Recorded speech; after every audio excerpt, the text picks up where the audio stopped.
Let's play clean sweep. Look. Time was 1965. The place was the Haight-Ashbury section of San Francisco. As the psychedelic era took flight, bands began to emerge from the clubs and ballrooms of the city by the bay.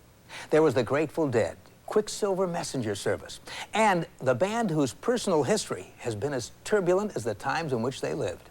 In the decades since, they've gone through a string of personnel and name changes. But no matter what they evolved into, the Jefferson Airplane will always be remembered as a group of free-spirited musicians led by a woman. The same year the Airplane was making a name for itself in the San Francisco club circuit, 400 miles down the coast, two friends from UCLA's Graduate School of Film were putting together a group of their own, a band using their lead singer's poetry as lyrics. The young poet's name, Jim Morrison, and his dark verses expressed a pain and alienation seldom heard before in popular music. The singer.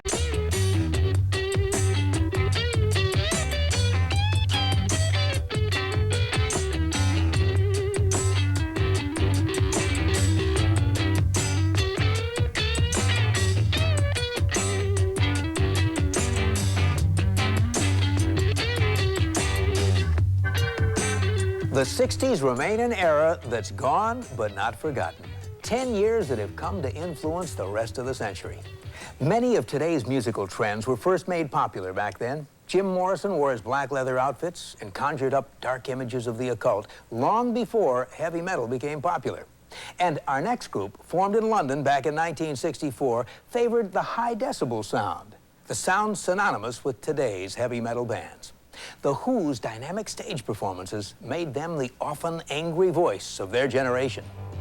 Small Faces weren't known for smashing their instruments at the end of a performance, but many of their fans considered them East London's working-class answer to trendy West London's The Who.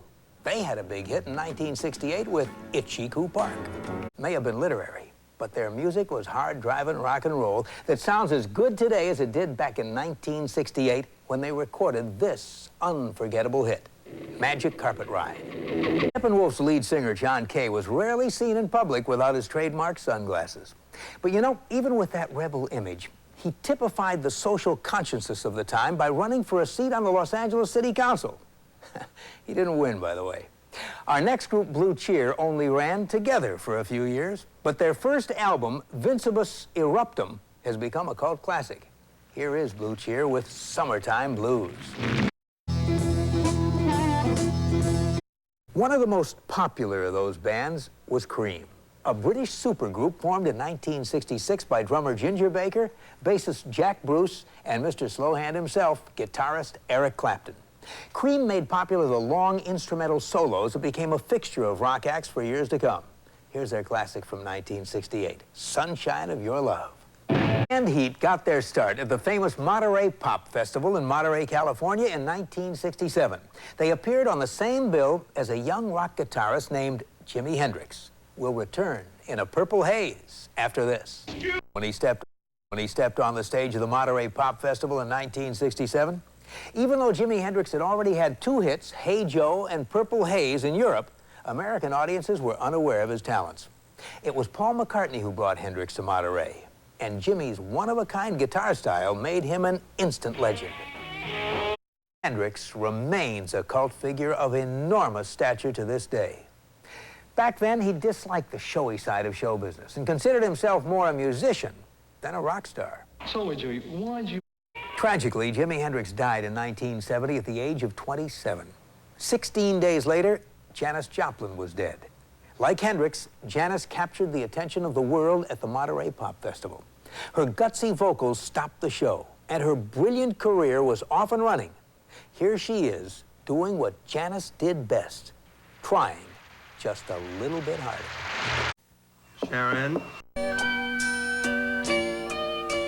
You know, it's almost impossible to really sum up a decade, any decade, especially one as rich with change as the 60s. We were bombarded with so many new ideas, styles, music. All we can do is pick out the most memorable moments of them all. And yet, complicated as the 60s were, the whole era can be found in one incredible group. A band no easier to explain than the decade they dominated. They were bigger than their music, bigger than our need for heroes, bigger than any group before or after? Did I hear somebody say the Beatles?